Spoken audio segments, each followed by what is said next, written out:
3 জুলাই 2025 থেকে 9 আগস্ট 2025 অবধি কিন্তু অমরনাথ যাত্রার ডেট ডিক্লেয়ার হয়ে গেছে। তো তোমরা যারা যারা অমরনাথ যেতে চাইছো 2025-এ, তাদের জন্য একটা হেল্পফুল ভিডিও নিয়ে আসলাম।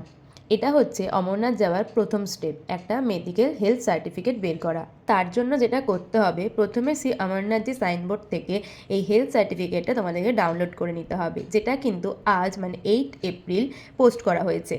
তো প্রথমে এই সার্টিফিকেটটা প্রিন্ট করে নিয়েছি, আর এবার এটাকে ফিল আপ করবো। এখানে আমি ফর্মটাকে ফিল আপ করে নিয়েছি, খুবই ইজি। প্রথমে তোমরা ফর্মটাতে পাবে দুটো পার্ট, পার্ট এ আর পার্ট বি। পার্ট এটা আমাদের জন্য আর পার্ট বিটা হসপিটাল অথরিটির জন্য। তো প্রথমে এখানে দেবে নিজের নাম আর এখানে বাবার নাম। দেয়া হয়ে গেলে এখানে তোমার ফুল পোস্টাল যে অ্যাড্রেসটা রয়েছে সেটা দিয়ে দেবে। আর তারপরে দিতে হবে তোমাদের ডেট অফ বার্থ, এখানে আধার কার্ড নাম্বার, এখানে ব্লাড গ্রুপ, আর এখানে রয়েছে একটি আইডেন্টিফিকেশন মার্ক। এখানে দেখো এজ লিমিট একটা দেওয়া রয়েছে। তাছাড়া আর বাকি এখানে দেওয়া রয়েছে যে তোমাদের শরীরে কোনো রোগ বা কোনো প্রবলেম আছে কিনা তার জন্য একটা এনকোয়ারি।